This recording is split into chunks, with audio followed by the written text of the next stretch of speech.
Joining us right now is senior BJP leader Dilip Ghosh. Dilip Babu, thank you very much NDTV से बात करने के लिए। मेरा सबसे पहला सवाल आपसे ये है कि ये जो बंगाल एसएससी स्कैम है, इसमें तृणमूल कांग्रेस का ये कहना है कि ये कहाँ से प्रूव होता है कि ये पैसा इस स्कैम से लिंक्ड है या ये पैसा पार्थो चैटर्जी का पैसा है? क्या कहेंगे आप इस पर? नहीं, उसका जवाब तो पार्थो बाबू देंगे और ईडी संभाल लेगी।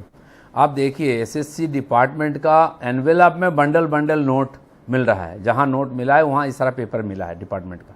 और जिस डिपार्टमेंट का ऊपर आरोप है एसएससी, उनका एजुकेशन डिपार्टमेंट का मिनिस्टर थे पार्थो बाबू।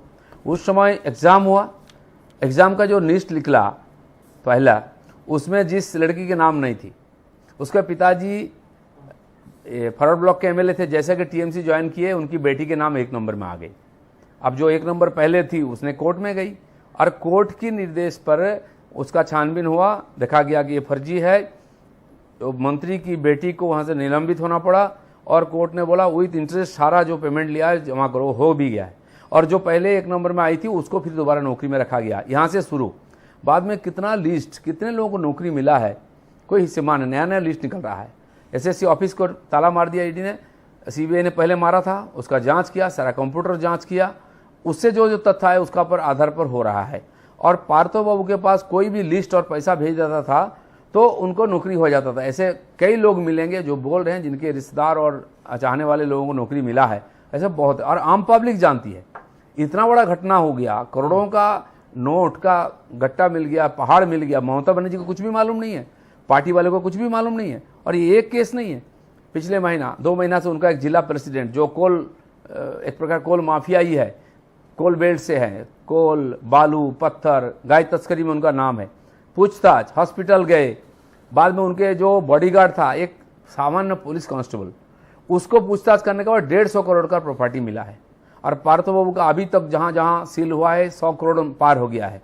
तो ये पैसा इतना आ रहा है उनके नेता के आसपास। नहीं, मैं दिलीप बाबू आपसे ये पूछना चाहता हूं, देखिए पार्थो चैटर्जी ने ये बोला कि जब मैंने ममता बनर्जी से संपर्क करने की कोशिश की तो वो लाइन पर नहीं आई। जाहिर सी बात है, तृणमूल कांग्रेस का यह कहना है कि हमारे इससे कोई लेना देना। आपको लग रहा है कि टीएमसी पलड़ा झाड़ने की कोशिश कर रही है कि हमारा कोई लेना देना नहीं है इससे? नहीं, बिल्कुल जी। आप देखिए, एक स्लोगन चलाते हैं हमारे वहाँ टीएमसी के नेता, शीत ग्रीष्म वर्षा ममता बनर्जी भरोसा। किसी भी सीजन में कभी ममता बनर्जी को बुलाओ, मिल जाएंगे। भरोसा कहाँ है उनका? जो सबसे चहेते, पहले से उनके साथी रहे पार्टी में, महामंत्री पार्टी का, मंत्री एक अलग अलग डिपार्टमेंट का रहे, उनका फोन नहीं उठा रहे हैं क्योंकि जान गए कि आप तो बहुत मुश्किल है, हाथ यहाँ से हाथ धो लो। अब वहाँ से हाथ धोने की प्रयास हो रही है। इसके पहले भी जब अनुब्रत मंडल उनका डिस्ट्रिक्ट प्रेसिडेंट सबसे दबंग जेल में गए, कोई देखने नहीं गया उनको हॉस्पिटल में, ये हुई है। मुझे लगता है कि 2-3 अरेस्ट और हो जाए तो ममता बनर्जी जैसे पहले की थी। जो कुछ दिन पहले दिल्ली में आप देखा, केवल पूछताछ करने से गाड़ी जलने लगा, रास्ता जाम हो गया, वहां भी वही हालत होने वाला है। ममता बनर्जी कई बार धरना लगा चुकी है उनके मंत्रियों को जब उठा के ले गया। एक आईपीएस ऑफिसर का घर पूछताछ के लिए सीबीआई अफसर गए थे, वो जाके वहां पहुंच गई और सीबीआई अफसर को पुलिस के द्वारा उठा करके थाने ले गए। इस परिस्थिति में काम हो रही है। नहीं तो आपका आरोप क्या है? का प्रयास कर रहे हैं दिलीप घोष, मैं सीधे सीधे सवाल पूछता हूं, आपका ये मानना है कि ये तार इस स्कैम का टीएमसी के और नेताओं से भी जुड़ा हुआ है? बहुत नेता है जी। आप चाय की दुकान में जाके किसी को पूछ लियो, बता देगा कौन सा बिल्डिंग किसका, कितना गाड़ी है, कहाँ कॉलेज है, कहाँ यूनिवर्सिटी है, कहाँ तक जुड़े हुए हैं। केवल ये लोग नहीं जानते हैं। तार कालीघाट तक जुड़ा हुआ, मतलब उनका जो सुप्रीमो वहां तक है। 3 दिन पहले वो धमकी दे रही थी, हम सीबीआई से नहीं डरते हैं, हम दिल्ली जाके घेराव करेंगे। आज क्यों ऐसा बोल रही है?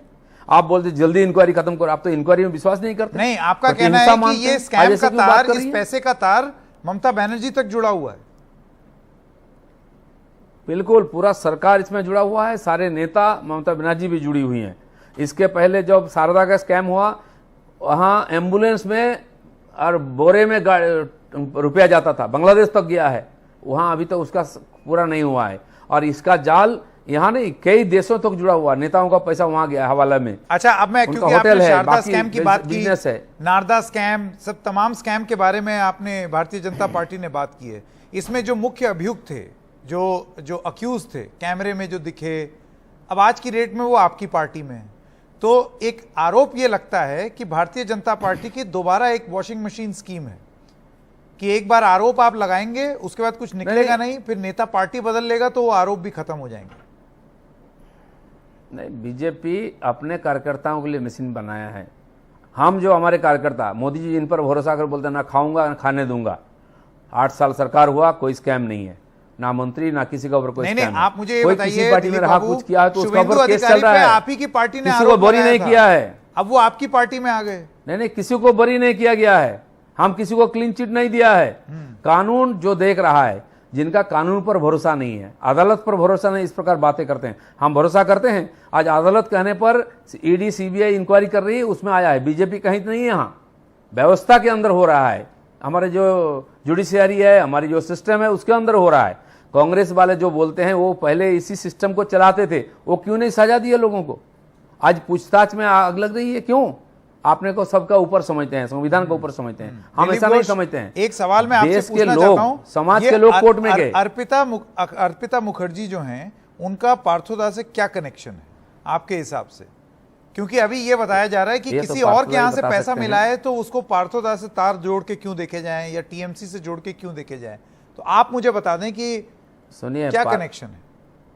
पार्थोदा का दफ्तर से उनकी शिक्षा विभाग की एनवेलप में ही पैसा गया है, वो सब मिला है वहां। ऐसे कोई बोल देगा, ऐसा नहीं है।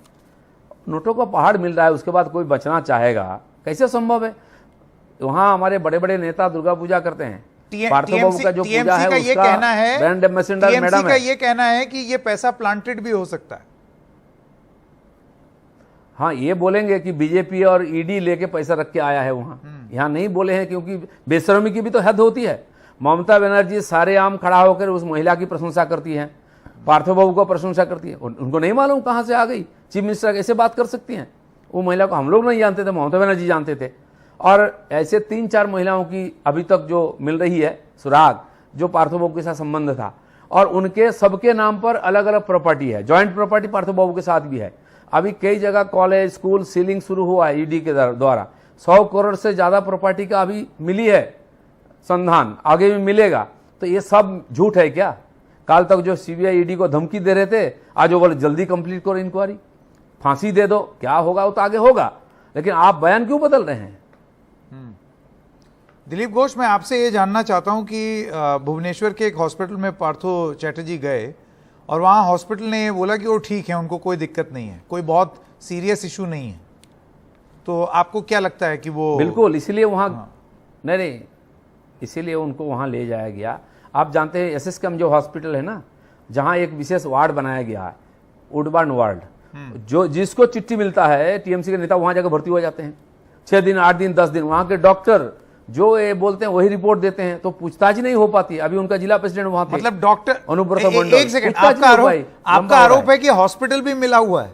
ये तो बहुत सारे आरोप लगा रहे हैं आप। पूरा नहीं, अभी तो मैं शुरू किया है, मैं कोर्ट तक जाऊंगा। ये हॉस्पिटल के डॉक्टर्स, अभी के मैं कल की बात कर रहा हूं, जैसे कि वो इतना बीमार है, सीरियस है, हार्ट पेशेंट है, बोल रहे थे डॉक्टर, जो रिपोर्ट दिया है वो व्यक्ति जब बाहर थे एकदम बीमार थे, जैसे कि हॉस्पिटल घुस गए, डॉन बन गए और धमकी दे रहे थे ईडी वालों को। ईडी वाले डॉक्टर को पूछा क्या हाल है, बोले जाके कोर्ट में पूछो, वहां की वातावरण अलग है और रिपोर्ट जो बनी बनाई आती है। इसीलिए इसके पहले एक उनका नेता का जब इंटरोगेशन हुआ, कोर्ट ने उनको बोला जेल में भेजने के लिए, वो हॉस्पिटल गया और पहले ही जज बोल दिए कि वो एसएसकेएम में नहीं जाएगा, दूसरा हॉस्पिटल भेजो। इसीलिए इस बार भी ईडी 2 सेंट्रल गवर्नमेंट का hospital, command hospital, ESI hospital का नाम दिया था कि यहां भेजना चाहिए, फिर भी कोर्ट से वहां चले गए क्योंकि दूसरा जज थे।